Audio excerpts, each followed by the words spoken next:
Okay, the next calculation we have to do is the isothermal process here. Argon starting up here at point B is going to expand slowly so that we keep the external applied pressure equal to the pressure of the system throughout until we go back to 1 bar of pressure.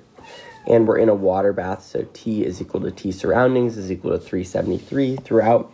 And this process on our diagram, isothermal, is going to look something like this. We're going to go call this point over here C. This is also at 373. So this is on an isotherm. We can see P is equal to P external, T is equal to T surrounding. So this is going to be reversible isothermal expansion. Okay, so let's see what's going to happen in this type of process. Okay, so the first thing we want to think about here, it's reversible. So we know ds universe equals 0, delta S universe equals 0, delta S of the surroundings is equal to negative delta S of the system. If we can figure out one of these two entropies, we can get the other one by just taking the negative, right? If we know one, we calculate the other because it is a reversible process. Okay, we are at constant temperature, so that's quite nice. Because we're at constant temperature, we can use the result from the previous slide so that delta S at constant temperature is Q reversible over T.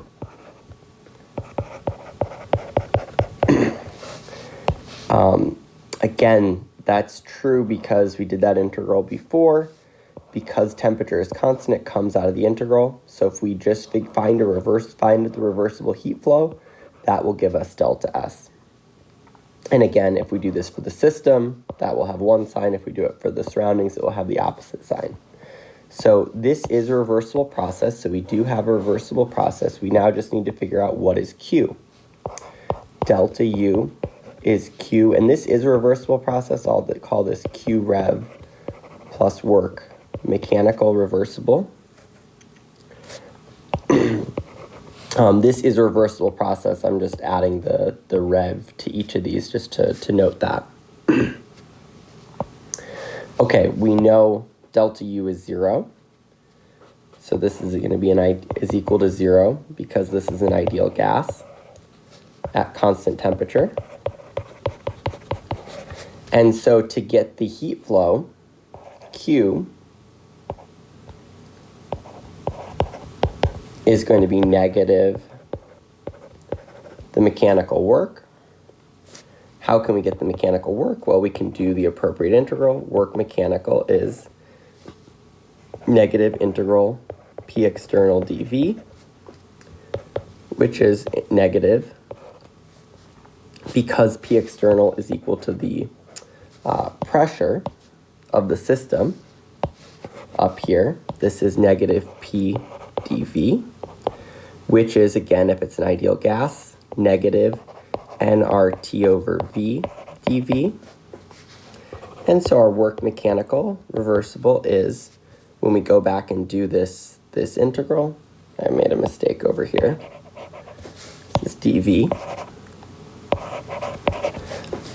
The nRT comes out, so we get negative nRT integral dV over V, which is negative nRT, our favorite integral, ln VF over VI.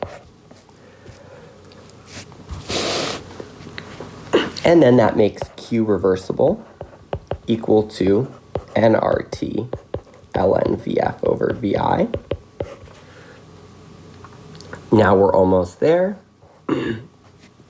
At this point, we have delta S is equal to Q reversible over T is equal to nRT. When we divide by T here, that will cancel.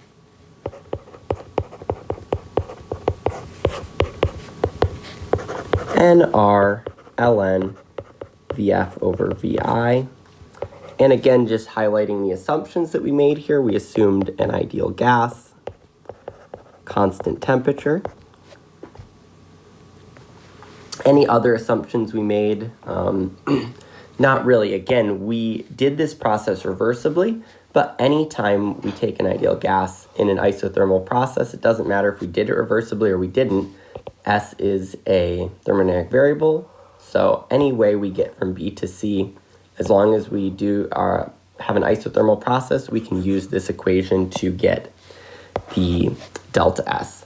So this is a nice general result. Okay, to plug in here, we have the moles from the previous problem, R in joules per mole Kelvin. Then we just need to find VF. Again, we can plug into the ideal gas law to do that. I'm just going to do it with a proportion here. We're at constant temperature, so we can just use that V is proportional to 1 over P.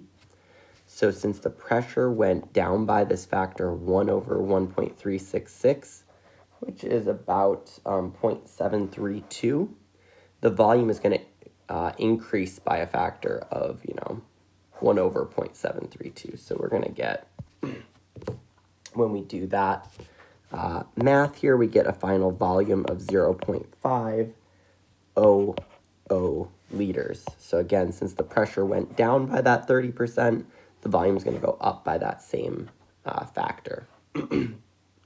Or just plug into PV equals nRT, you know 3 of the 4 variables in that equation. Okay, with that then we can plug in VF over VI, 0.500 liters over 0.366 liters, final over initial, and we get a final answer here.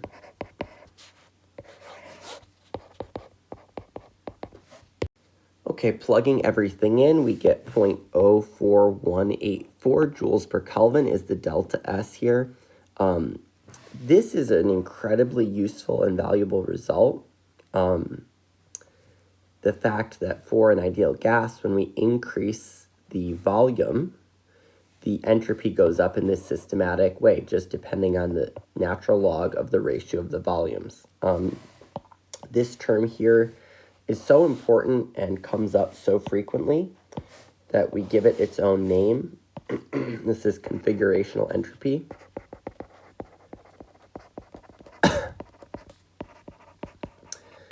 Again, we'll see anytime we have an increase in volume, we're going to get a systematic, quite large increase in entropy, just from the fact that we now have sort of more possible places to put each molecule in our gas, which gives us more ways. Remember, entropy from a microscopic perspective is related to how many different possible microstates are there. In a bigger volume, there's more different places to put the particles, and so anytime we increase volume at constant temperature, we get this increase in entropy. We can see that that came out because as the gas expanded, doing work on its surroundings, it had to take in heat from the surroundings. As it took in heat in a reversible process, that's going to cause the entropy to increase, sort of according to that definition. The surroundings have that exact same equal and opposite entropy because the process is overall reversible, so delta S of the universe is 0. While we're on this point, it's worth doing one more version of this equation. Remember that we have an ideal gas here, and for an ideal gas, V is going to be equal to nRT over P. So sometimes it's more convenient to have this equation in terms of the pressures rather than the volumes. And so we can write this equation as delta S equals NR ln. If I plug in for VF, nRT over PF, and then for VI, I plug in nRT over PI, we can see that the nRTs will cancel. We have this PF, which was on top. That's going to end up on the bottom. This PI, which was on the bottom, since it's in the denominator on the bottom, is going to end up on the top.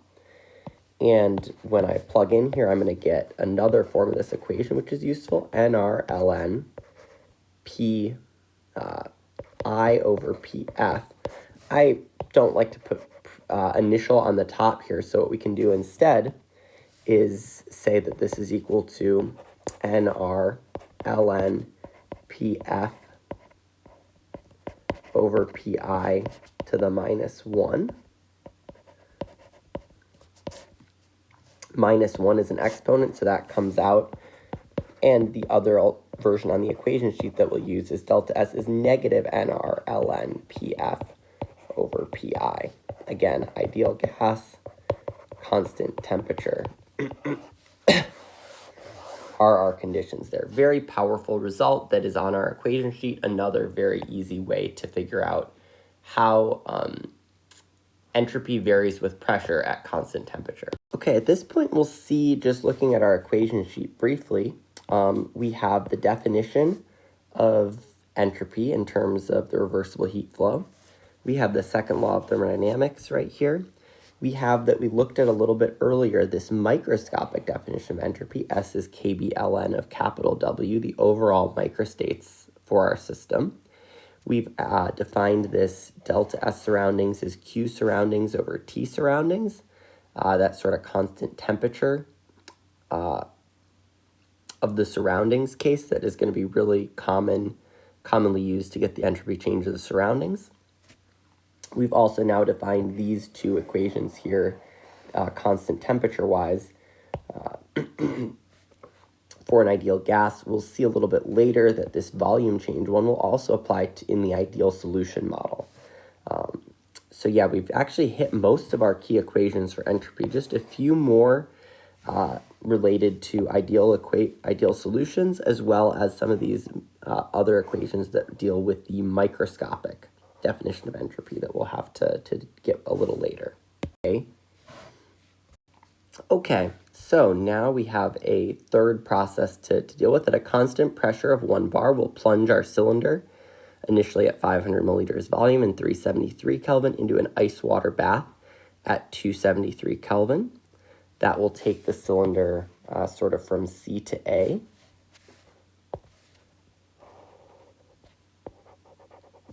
Okay, the first thing to think about, is this process reversible? Take a second to sort of see what you think. Okay, in this process, one, you should identify that it's not reversible. We're starting at 373, we're plunging it into the ice water bath at 273, so right then, T of the system is not going to be equal to the temperature of the surroundings. We're going to start at 373, which is not equal to the 273 Kelvin of our surroundings. So it's going to be an irreversible process.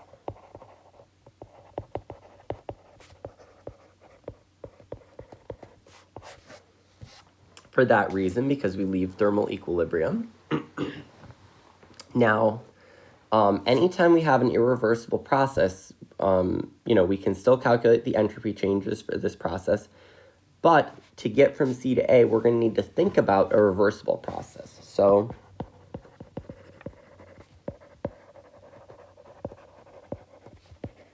let's consider a reversible process, right, starting at 373, slowly cooling T surroundings so that T surroundings is equal to T throughout at that constant pressure. This is an equivalent reversible sort of way to get from C to A. And so if I consider that process, now I actually can go and say, okay, well, now I can use ds is equal to d bar q reversible over T. And I just need to know, what is the reversible heat flow during this equivalent process? So this process here, it's occurring at constant pressure. At constant pressure, the thing we should be thinking about is the constant pressure heat capacity. So remember that the constant pressure heat capacity, Cp, is defined as dH dt constant P. And that the other way of writing this is that this is going to be equal to d bar Q over dt at constant P no non-mechanical work, which applies to this situation. So in this case, we can use this constant pressure heat capacity to that d bar q, and this is a reversible process, so d bar q rev is equal to Cp dt under these conditions. Again, these heat capacities are really important. That comes right from the definition from our equation sheet. So in this case, ds is equal to Cp dt over t. Now again, we can integrate both sides. We get delta S is, in general, we're going to integrate from Ti to Tf, Cp of T dt over T, right? This applies in any case, even if the constant pressure heat capacity varies with temperature. When we assume that Cp is constant, which is going to be true for our common monoatomic, diatomic ideal gases, now we pull that out of the integral as a constant, and we get our favorite integral yet again. Delta S in this case is going to be Cp. Our integral's gone. dt over t integrates back to ln Tf over Ti.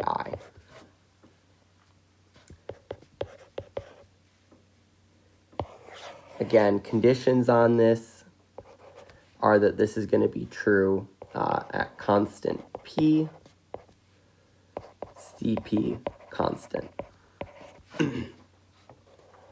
Okay, now we can actually go in and solve here for a monoatomic ideal gas. Remember from your previous homework, you had H was equal to 5/2 nRT. And so dH over dt, constant P and N, gave us 5/2 nR is equal to Cp, right? Again, using the definition of the constant pressure heat capacity, which was up here. We can calculate it from H by taking the derivative with respect to temperature. So 5/2 nR is our Cp. Remember, 3/2 nR was our Cv. For Cp, it's 5/2 nR. And now we can plug that in.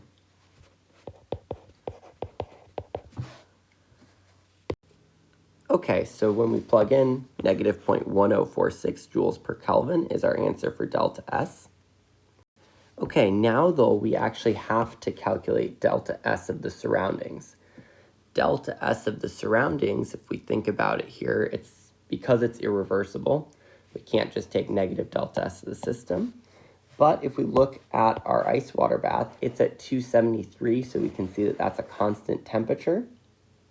And again, our normal assumption here is that the surroundings always basically stay in equilibrium. So we're going to be able to get this delta S of the surroundings by just doing delta S sur is equal to what was the actual heat flow into the surroundings divided by what was the temperature of the surroundings, because we were at a constant temperature.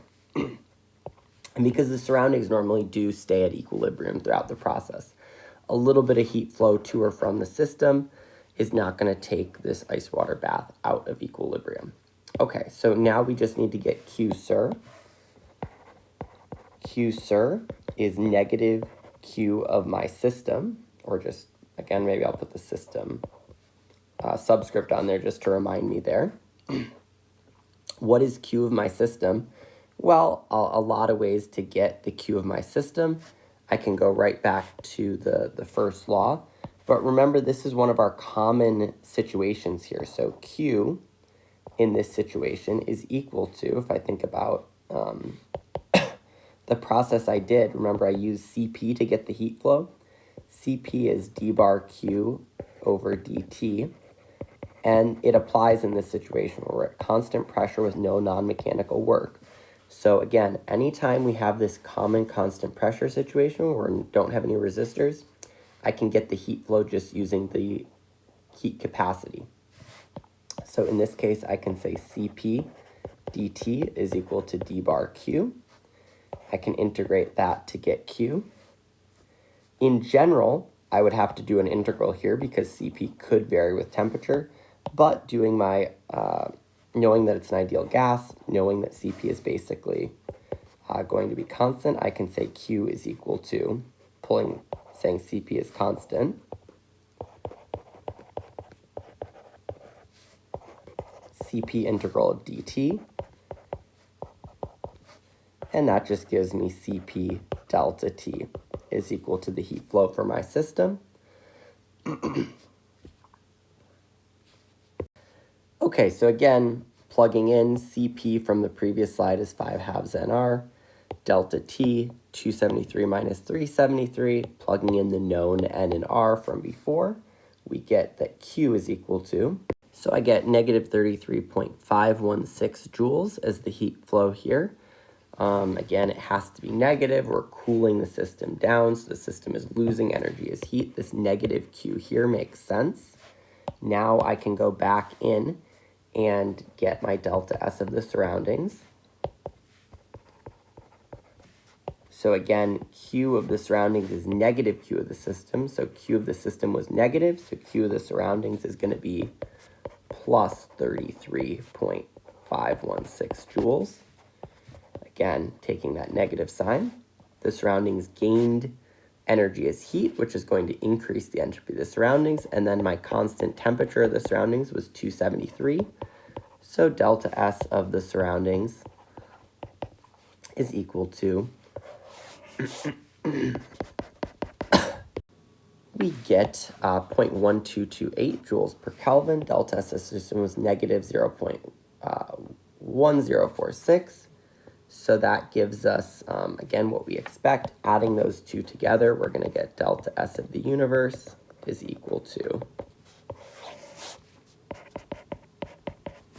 0.0182 joules per Kelvin. Again, since it was an irreversible process, the entropy of the universe had to increase.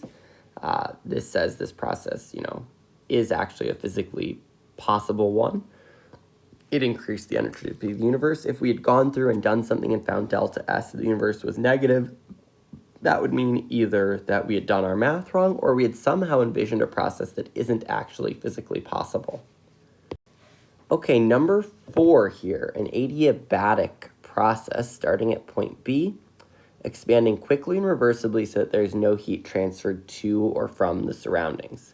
And we eventually hit Vf is equal to 500 milliliters. So in that case, what is delta S of the system, surroundings, and universe? This one you actually can calculate all on your own without, much, there's actually not that much new here. Give it a minute to try to think about what the different factors are in this calculation, and then I'll show the solution.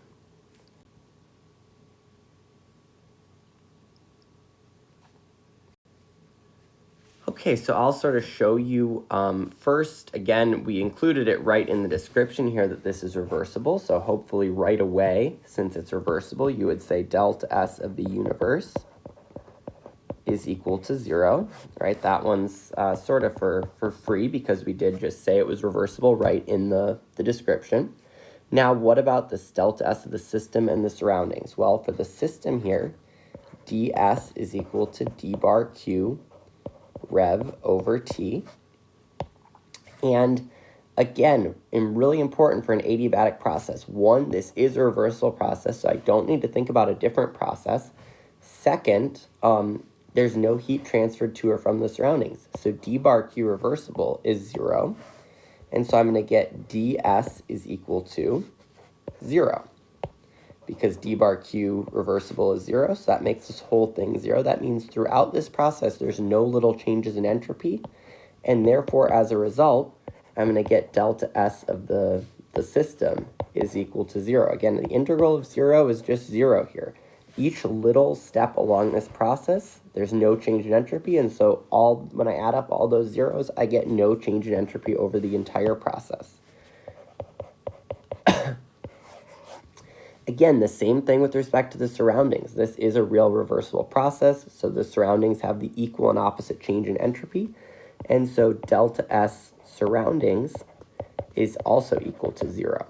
So very convenient adiabatic processes, right? They were very sort of annoying to calculate from the first law perspective. We had to do sort of those integrals to figure out all those weird powers involved in the ratio of volumes to temperatures and things like that. But this process is very powerful because there's no change in entropy of the system during that. Another name for this process is an isentropic,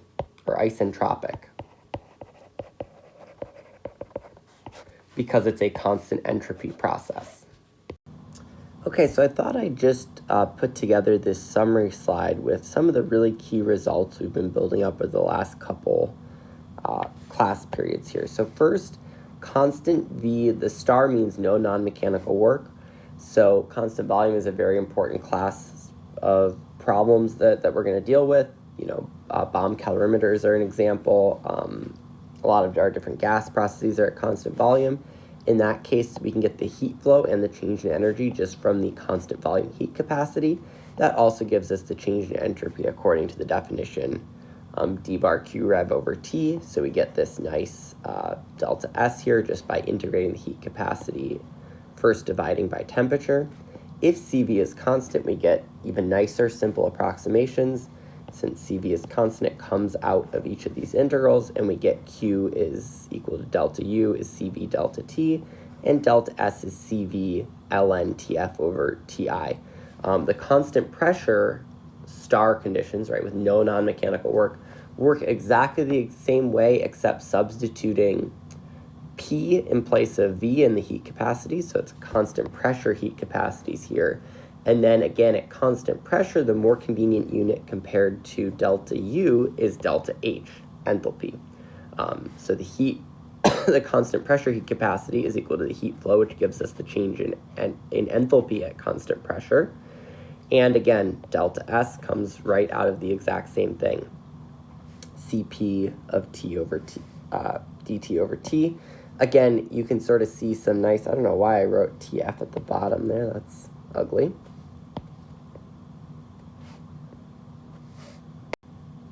So this is maybe even a little bit nicer format. At constant volume, we can always get delta U by integrating the constant volume heat capacity. We can always get delta S by doing this appropriate integral. Same for constant pressure, except switching from U to H. And again, we get nice results here for CP as well. So yeah, again, anytime you're at constant volume or constant pressure, you can go back to the first law, but just go right to the heat capacities. They're straightforward and incredibly useful for getting delta U or delta H and also delta S in that situation. For constant temperature and ideal gas, we got this configurational entropy. Delta U is 0 for an ideal gas at constant temperature. That's also true. This is also going to be delta H under those conditions. And delta S is also just given by this sort of configurational entropy term. Bigger volume is equal to bigger entropy. Similarly, higher pressure means we're squeezing the gas into a smaller space, and that's going to mean lower entropy. So very, very powerful for changing volume or pressure at constant temperature. And then again, reversible adiabatic, we had all the way back this ratio of the volumes to temperatures, and that entropy, change in entropy is 0 for a reversible adiabatic process because of what we just derived on the last slide. So that's the end of this area, and that gives us a lot of information to calculate changes in entropy in these gas processes.